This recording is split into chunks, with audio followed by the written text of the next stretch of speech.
Number 10. The Kensington Runestone. Some historical frauds survive because they are clever. Others survive because they offer exactly the kind of past people long to claim. The Kensington Runestone belongs to that second category, and that is why it has remained so persistent, so emotionally charged, and so difficult to leave behind. In 1898 in Minnesota, a Swedish-American farmer named Olof Öhman reportedly uncovered a large stone slab carved with runic inscriptions. According to the text, the stone recorded a Scandinavian expedition in the 14th century that had travelled deep into North America long before Columbus. If genuine, it would have been astonishing, not merely another trace of Norse presence in the Atlantic world, but evidence of a much deeper inland reach than mainstream history had ever accepted. That possibility was immediately intoxicating, because the stone did not just suggest an earlier voyage. It suggested an earlier claim, an earlier footprint, an earlier European story embedded in the North American interior itself. And in a cultural environment where immigrant identity, regional pride, and historical legitimacy all carried real emotional force, the implications were enormous. A carved stone in Minnesota seemed to offer the dream of deep ancestry, discovery, and forgotten contact all at once. But almost from the beginning, doubts followed it. Linguists, historians, and runologists raised questions about the inscription's language, grammar, rune forms, and phrasing. Critics argued that the text contained anomalies inconsistent with authentic 14th century Scandinavian usage. The broader historical context also strained credibility. If such an expedition had penetrated that far inland and left behind such a record, why was the evidence so isolated? Why did the stone stand so dramatically alone? Those questions turned the artifact into a battleground between scholarly caution and popular desire. And that battleground is what gives the Kensington Runestone its enduring power. Because once a historical object becomes tied to identity, it stops being judged on evidence alone. It becomes a symbol. To defenders, the stone was not merely an inscription. It was proof that experts could be arrogant, that local memory and outsider discovery might overturn accepted narratives, that history still had room for revolutionary surprises. To skeptics, it became a textbook example of how wishful thinking, national pride, and pseudo-scholarship can keep doubtful artifacts alive far beyond what the evidence warrants. That tension never fully disappeared. The stone continued to attract believers, investigators, reappraisals, and cultural defenders long after most mainstream scholars had treated it with deep suspicion. And that is what makes it so appropriate for this list. The Kensington Runestone may well be a fake, or at the very least a deeply compromised historical object. But even if that is the case, it still altered the imagination of the past. It still helped shape regional mythology. It still entered public consciousness as a challenge to the official story of exploration. That is the deeper lesson of the fraud. A fake does not need to be accepted by every expert to rewrite history in practice. It only needs to survive in the public imagination long enough to influence identity, local heritage, and the sense of what might have been hidden or denied. The Kensington Runestone did exactly that. It became less important as a reliable artifact than as a cultural weapon in the war between evidence and longing. And that is why it still matters.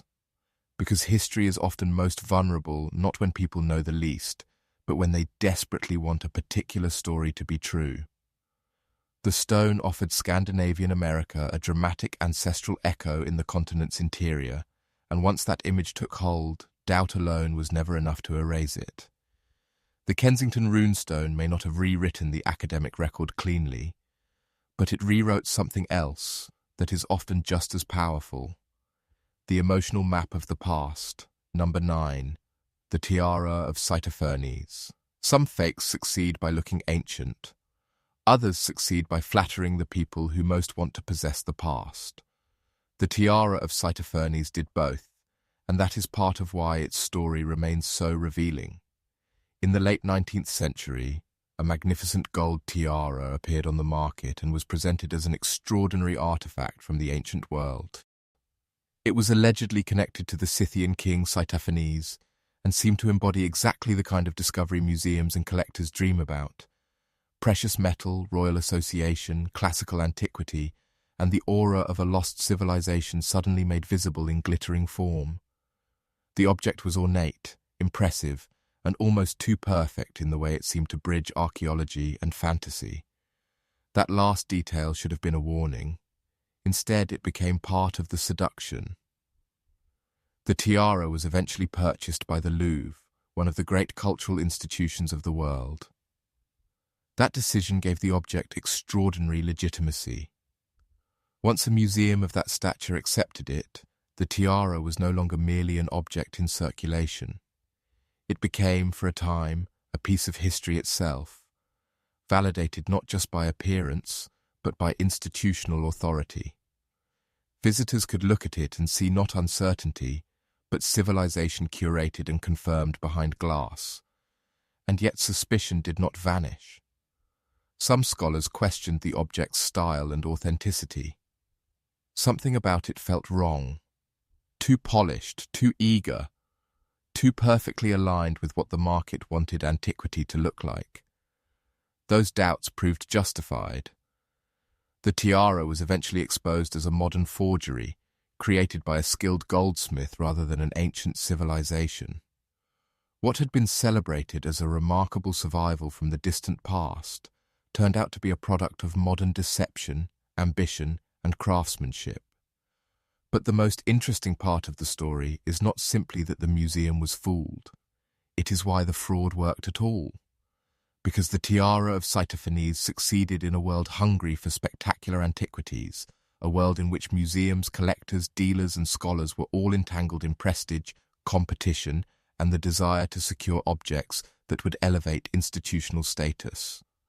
The fake did not force itself into history against resistance. It slipped into a system already primed to reward magnificence. In that sense, the forgery was not merely an object, it was a mirror. It reflected the appetites of the age back to the people most convinced they were objective guardians of truth. That is what makes the case so valuable.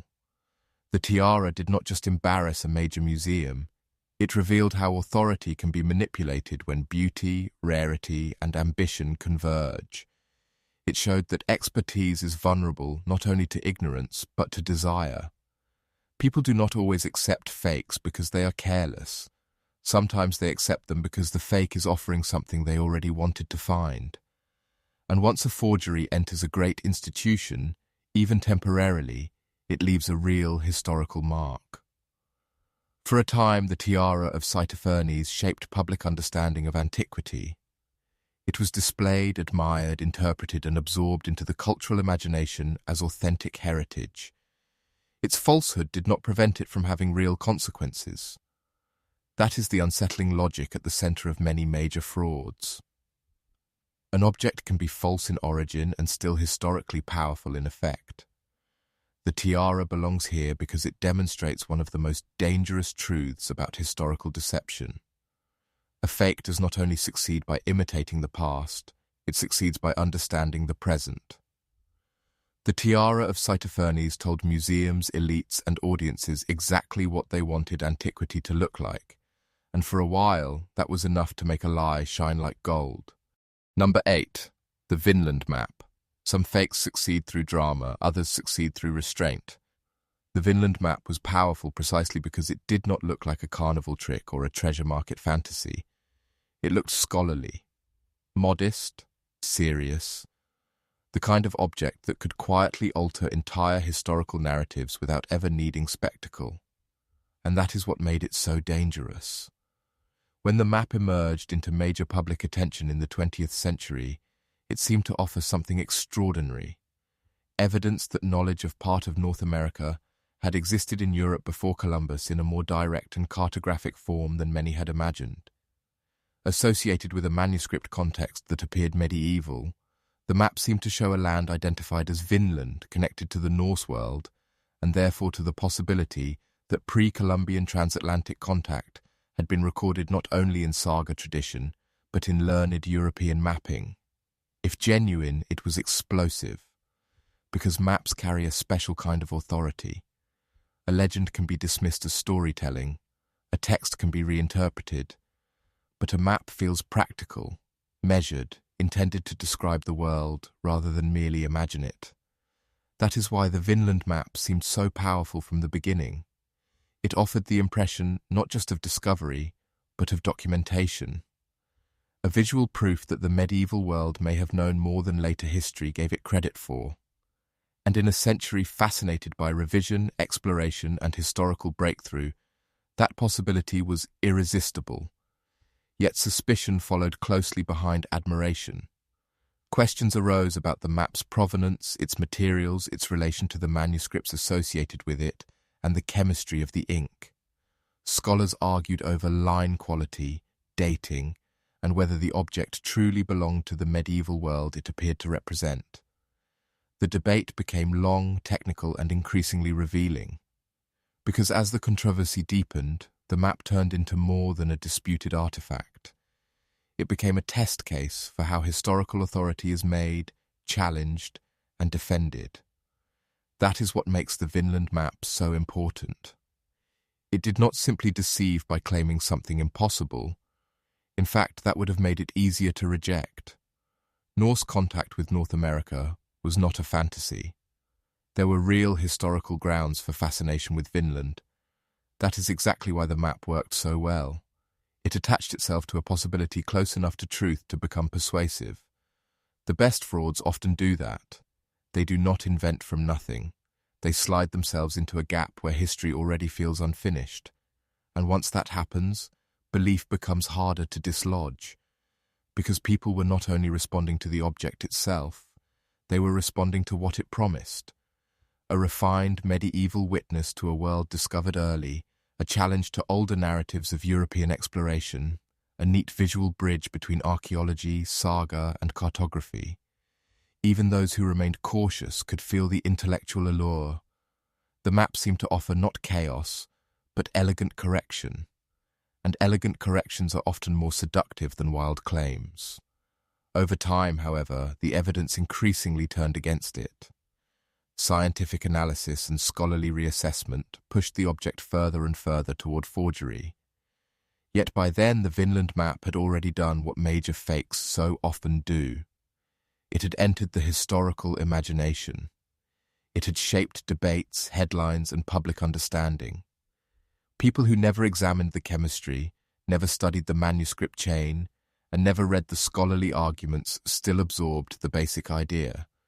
Maybe history knew America before Columbus in ways once denied. That is the key. Even as a fake, the map had real power.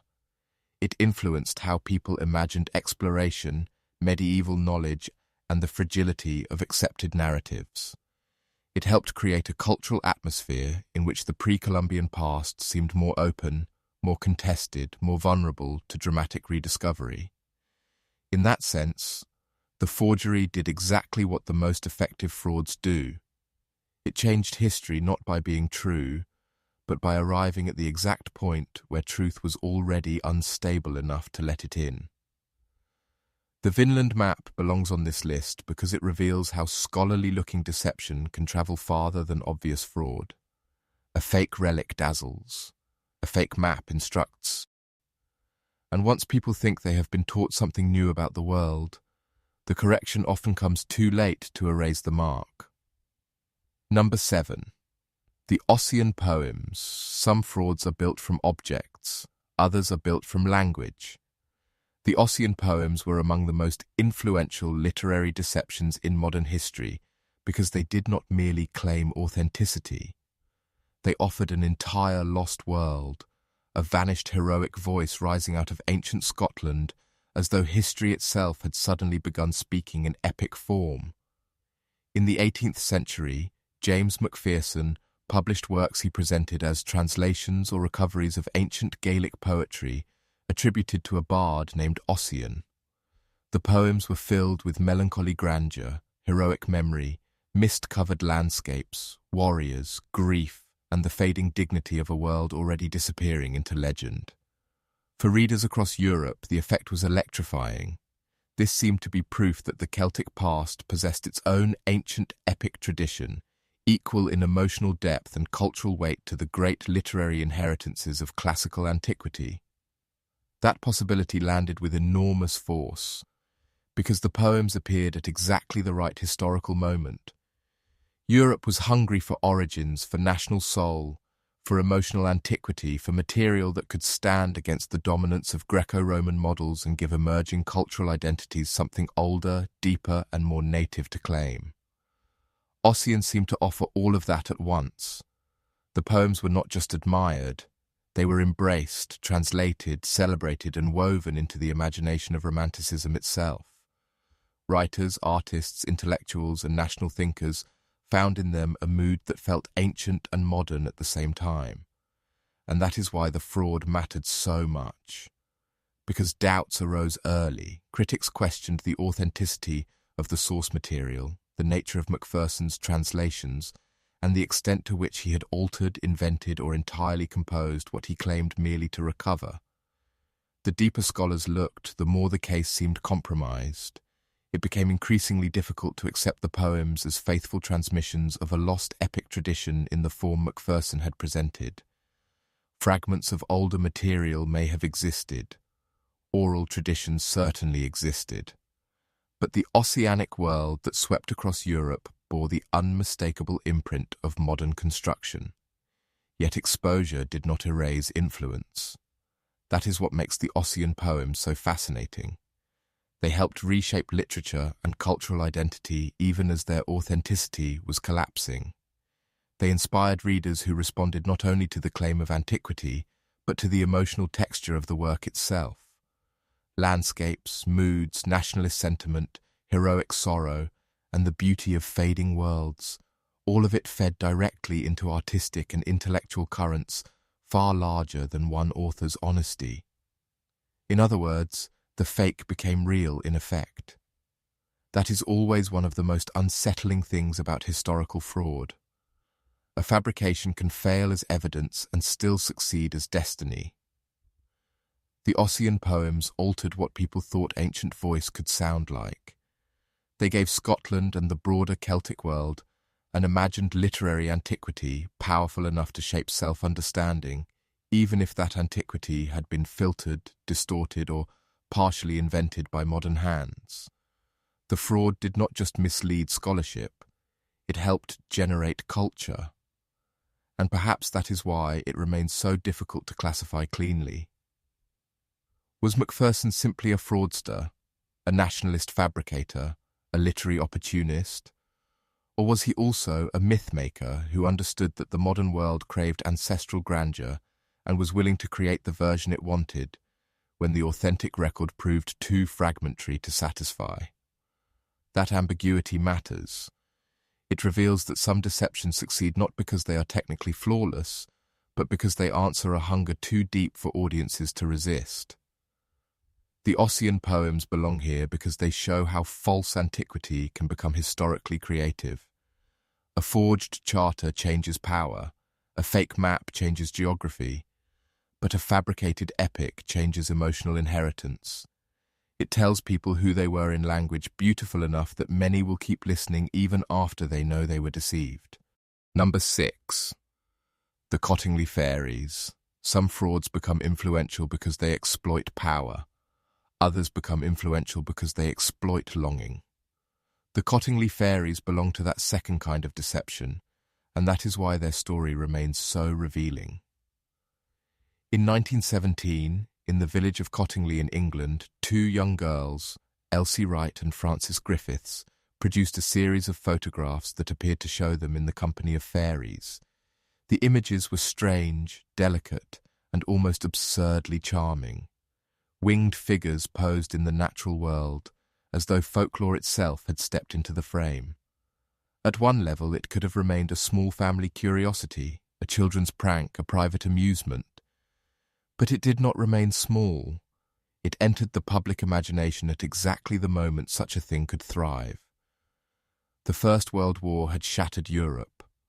Grief, spiritualism, longing for unseen worlds, and hunger for evidence that reality might be gentler or stranger than brutal modernity made people unusually receptive to claims that would otherwise have seemed easy to dismiss. The photographs did not merely offer fantasy. They offered enchantment presented through a modern medium. That was the key. Fairies had always belonged to folklore, but photography belonged to evidence. When the two met, the result became far more powerful than either one alone. That is why the case grew far beyond the girls themselves. Most famously, Sir Arthur Conan Doyle became convinced of the photographs' significance and promoted them publicly, seeing them as support for a spiritual and expanded vision of reality. His involvement changed everything. Once a figure of his stature treated the images as serious, the photographs were no longer just charming oddities.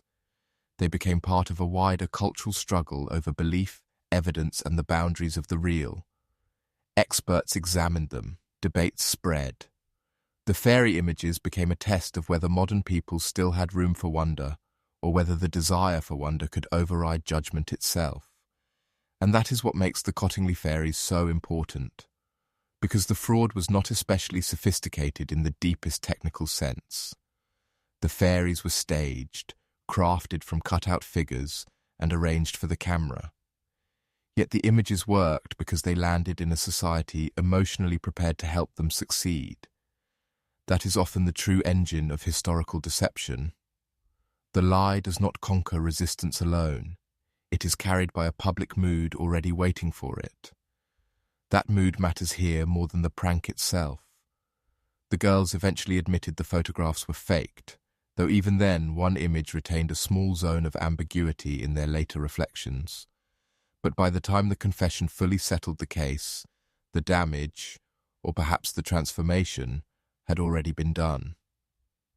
The Cottingley fairies had helped expose how modern evidence can be emotionally hijacked. A photograph feels objective. It freezes a moment. It seems to stand outside imagination. And yet the case proved that what people bring to an image often matters as much as what the image actually contains. That lesson reached far beyond folklore. The fairy photographs entered cultural history not just as a charming fraud, but as a warning about credibility itself. They showed that innocence can deceive, that prestige can amplify foolishness, and that visual proof is never as safe as people want it to be. In a century increasingly shaped by photographs, film, propaganda, and later every other image-driven medium, the Cottingley affair looks almost prophetic.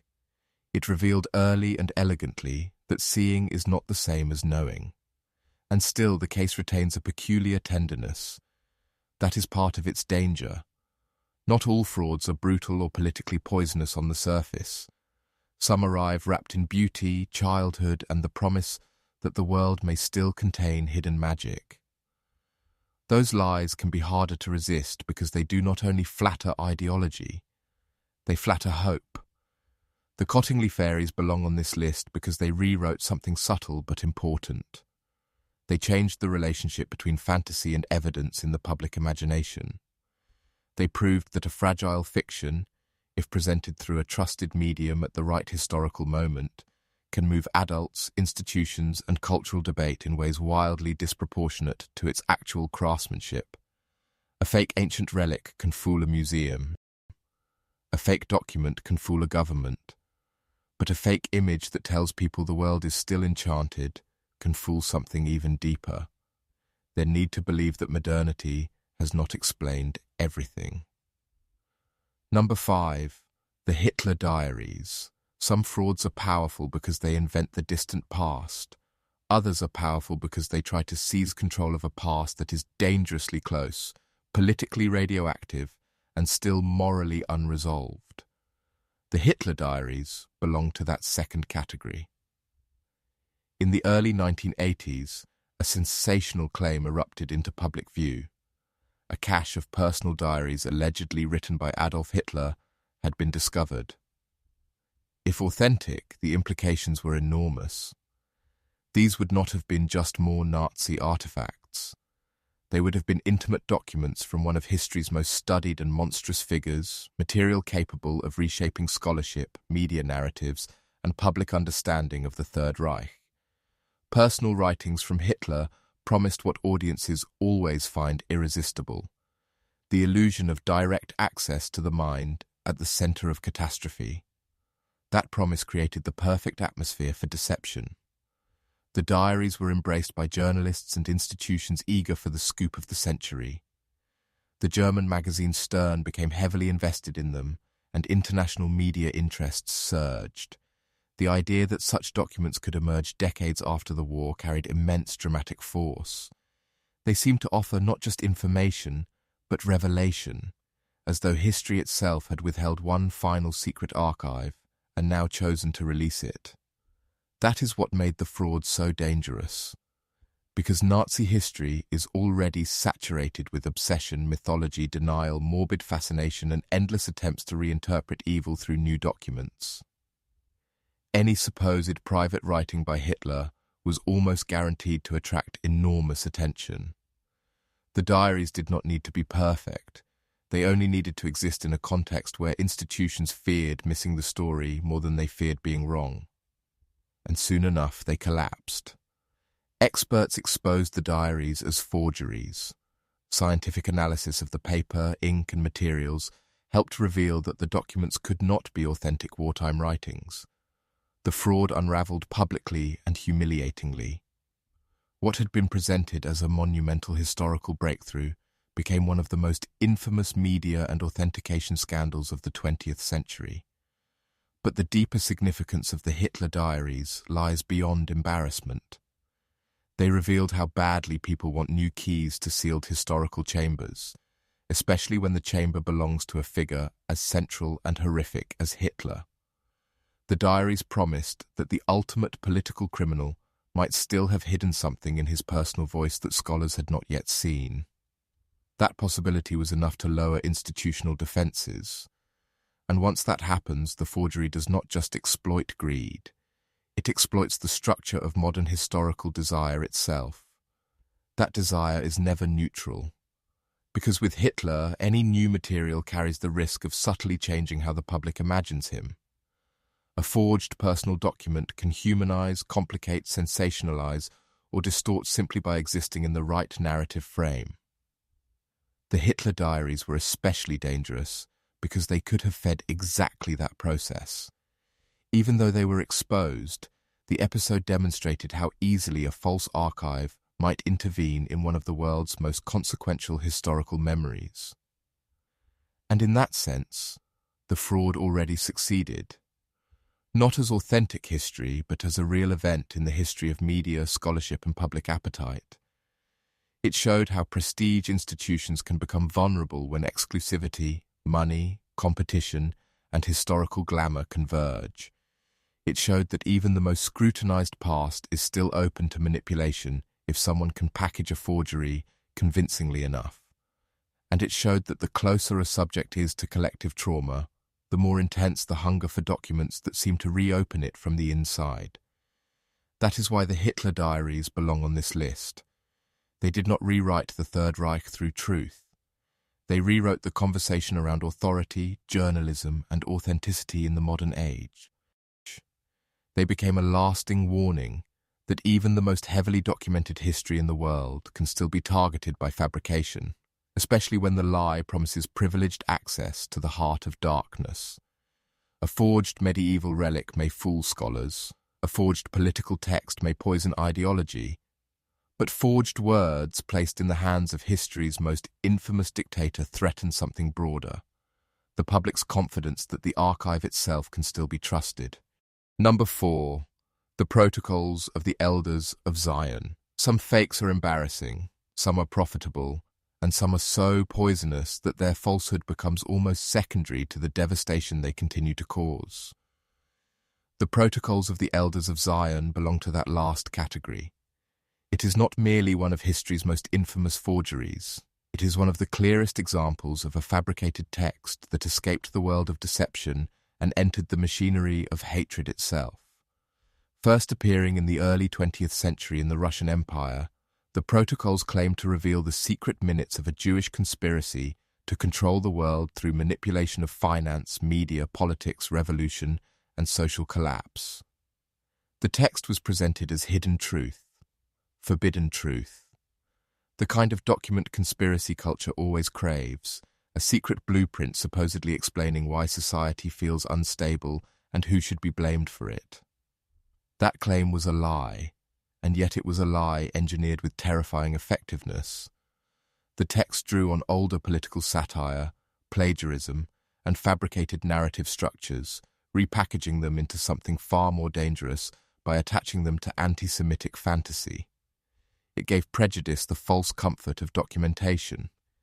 It transformed hatred into something that looked researched, structured, and even inevitable. That is always one of the most powerful tricks a forgery can perform. It does not simply tell people what to fear. It hands them a fake archive and tells them their fear now has proof. That is why the protocols became so historically lethal. Because unlike many frauds on this list, this one did not remain confined to museums, scholars, collectors, or literary debate. It moved into politics, propaganda, radical ideology. It was circulated, translated, cited, republished, and weaponized across borders.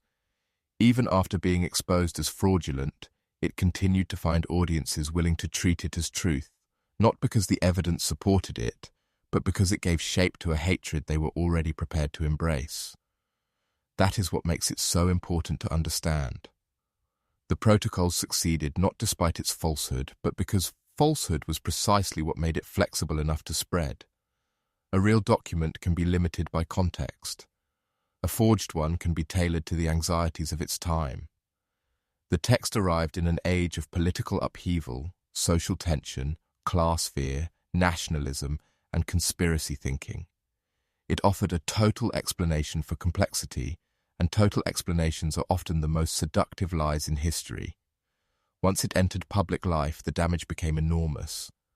The forgery helped reinforce and legitimize anti-Semitic worldviews, feeding narratives that would contribute to persecution, exclusion, and eventually some of the worst crimes of the 20th century. It became part of the ideological atmosphere in which hatred could present itself not as mania, but as insight. That transformation is what makes the protocols more than a fake document. It became a weaponized fiction with real blood in its shadow. And perhaps the most disturbing part is how exposure failed to kill it. The forgery was challenged and debunked. Its plagiarized roots were demonstrated. Its fraudulent nature was laid bare. But for many believers, that changed nothing. Once a fake satisfies a deep enough need, factual collapse is no longer enough to destroy its influence. The document stops functioning as evidence and starts functioning as identity. At that point, people do not defend it because it is true. They defend it because it serves them. That is why the protocols of the Elders of Zion belong near the very top of this list, because it reveals the darkest possibility inside all historical fraud, that a fabricated text can outgrow the question of authenticity and become historically powerful through repetition, utility, and hate. It did not rewrite history by discovering anything real. It rewrote it by helping justify crimes, shape minds, and poison public imagination on a massive scale.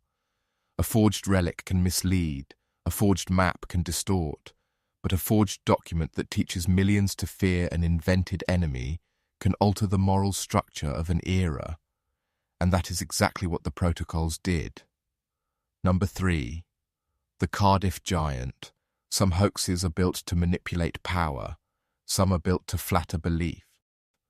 And some begin as a joke so audacious that the only thing more absurd than the hoax itself is how far it travels once the public decides to take it seriously. The Cardiff Giant belongs to that third kind of deception. In 1869, labourers digging on a farm near Cardiff, New York, uncovered what appeared to be the petrified body of a giant man. The figure was enormous, human-shaped, and immediately sensational. In a century fascinated by biblical literalism, popular spectacle, pseudoscience, and public exhibition, the discovery seemed almost too perfect. Here, perhaps, was physical evidence for ancient giants, Exactly the kind of find that could seem to confirm old stories while astonishing modern audiences. That mixture of religion, curiosity, and entertainment made the giant irresistible. Crowds came to see it. Money began to flow. Debates erupted over what it was. Was it a genuine petrified human, a statue, a relic from some lost race, a confirmation of scriptural tradition? The power of the hoax lay in the fact that it did not speak only to one kind of audience. It could attract believers, skeptics, showmen, newspaper readers, amateur scientists, clergy, and ordinary people all at once. It lived at the crossroads of faith, spectacle, and commerce. And that is exactly where 19th century America was especially vulnerable. Because the Cardiff giant emerged in a culture where mass curiosity was already becoming an industry. The public did not merely want truth. It wanted marvel. It wanted wonder packaged as discovery. A giant buried in the earth offered just that. It felt ancient, physical, and theatrical in one blow. People could stand before it and experience the illusion that history, myth, and evidence had fused into a single object. But of course, it was a fraud. The giant had been commissioned and created as a hoax, carved from gypsum and planted in the ground before its staged discovery. Its creator, George Hull, reportedly intended it in part as a response to religious literalism and credulous belief. Yet once the deception entered the public sphere, it took on a life larger than its maker's intentions. That is often what happens with successful fakes. The fraudster may begin the lie, but the culture finishes it.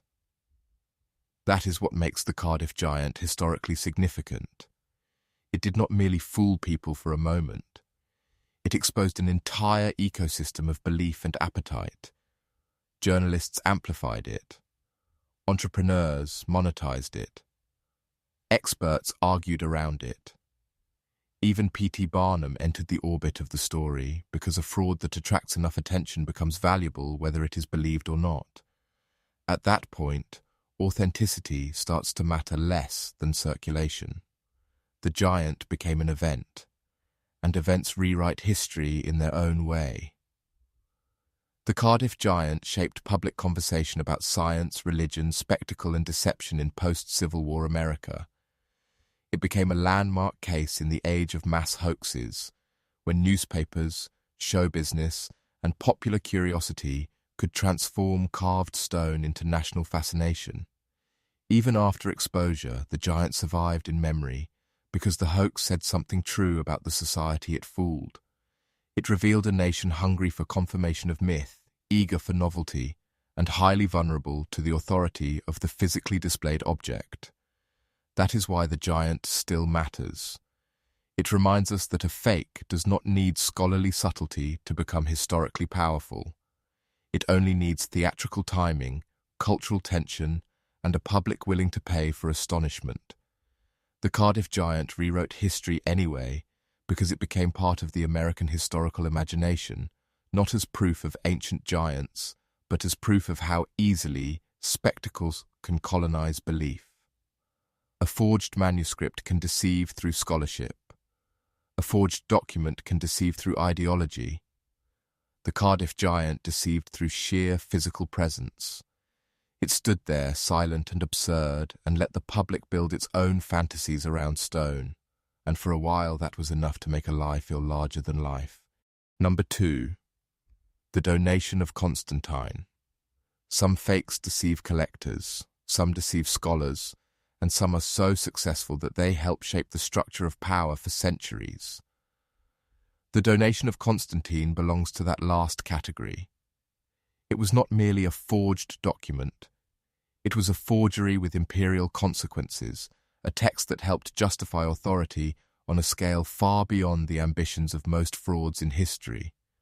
The document claimed to record a grant from the Roman Emperor Constantine the Great to Pope Sylvester I, supposedly transferring vast privileges, spiritual supremacy, and temporal authority in the western part of the empire to the papacy.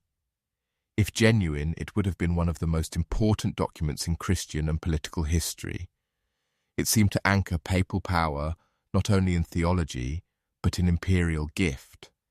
In other words, it offered a written bridge between Rome's political legacy and the institutional authority of the Church. That was an extraordinary thing to possess, because power is always stronger when it looks inherited. The donation gave later papal claims the appearance of ancient legitimacy. It suggested that what the papacy possessed was not merely accumulated influence, but recognized right, ratified by one of the most important emperors in Christian memory. A forged text became, for long stretches of time, part of the architecture by which authority explained itself. That is what makes the case so important. The lie did not merely circulate, it governed, and for centuries it worked. The document was invoked in disputes over church authority, political hierarchy, and the relationship between spiritual and secular power. Even where its exact use was complex and varied, the broader effect was unmistakable. It helped create a world in which papal claims could be clothed in the prestige of antiquity, empire, and documentary continuity. That is a remarkable achievement for a forgery. Most fakes seek belief.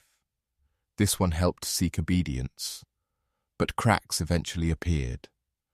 As scholarship deepened, humanist critics began to subject revered texts to linguistic and historical analysis. In the 15th century, Lorenzo Valla famously demonstrated that the language of the donation was inconsistent with the era it claimed to come from. The Latin was wrong for Constantine's time. The concepts reflected later developments. The entire document bore the marks not of the 4th century, but of a later historical world. It was, in essence, exposed by close reading, one of the great moments in which philology became an instrument of demolition against inherited authority. And yet the exposure, though devastating, could not erase what had already happened. That is the key to why the donation of Constantine belongs on this list. A fake does not need to survive forever as truth in order to rewrite history. It only needs to survive long enough to influence real institutions, real decisions, and real power relations. The donation did that on a scale almost no other forgery can match. It helped shape arguments, legitimize claims, and stabilize a vision of authority that would have looked weaker without it. Even after its falsehood became clear, the centuries of influence remained part of history's structure. That is what makes the case so unsettling, because it reveals how much of political and religious reality can be built not only on force or belief, but on documents presented as ancient proof. A forged charter can become more than a lie.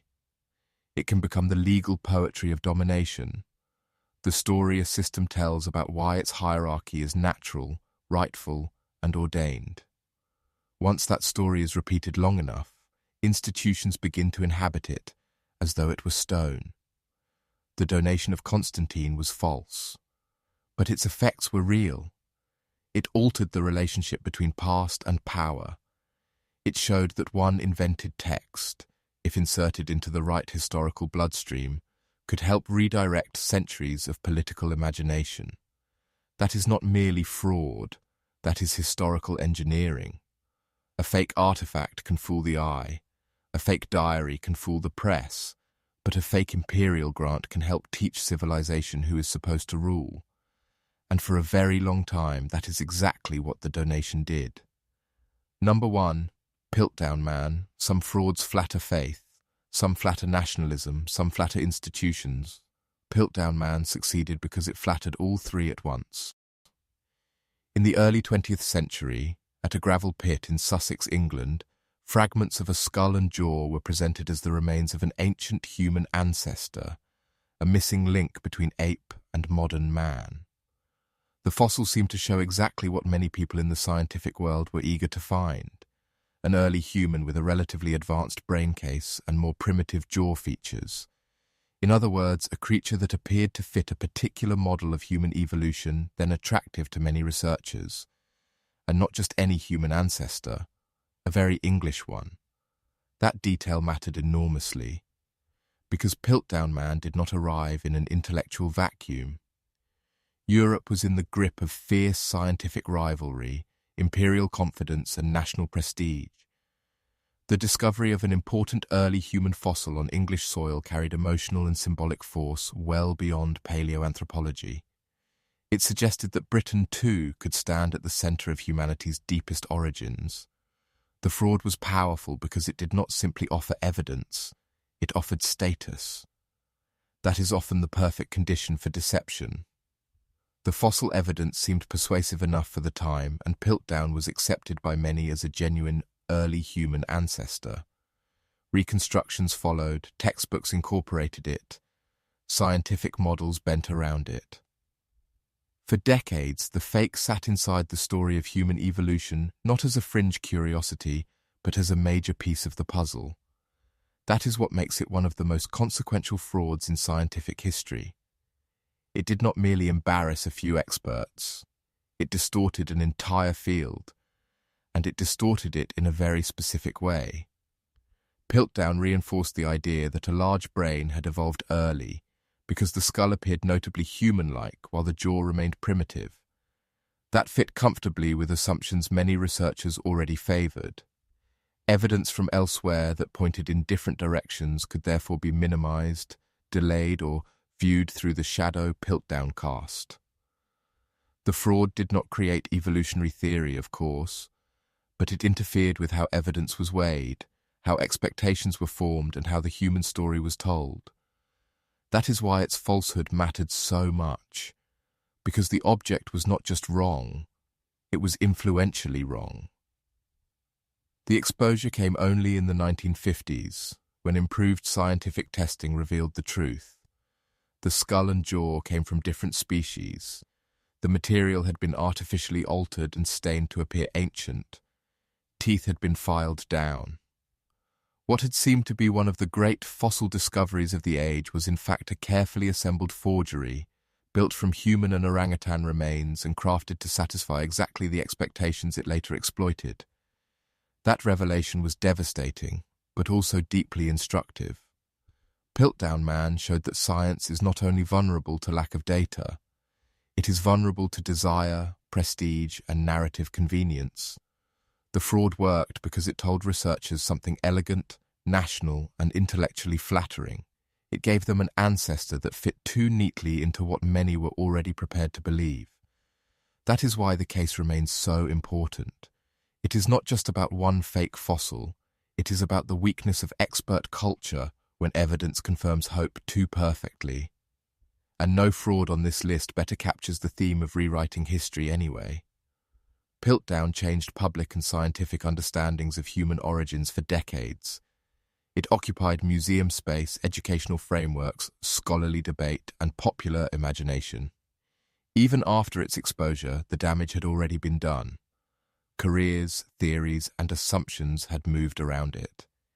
It had slowed clearer thinking and helped misdirect one of the most important scientific questions humanity can ask: where do we come from? That is why Piltdown Man deserves the #1 position, because it attacked the deepest archive of all, not kings, not borders, not relics, but human origin itself. It offered a false ancestor to a culture eager to recognize itself in prehistory, and for a long time that was enough to let the lie stand inside science wearing the mask of truth. A forged relic can alter memory. A forged document can alter power. Piltdown Man altered humanity's image of its own beginning, and that may be the most dangerous kind of fake there is.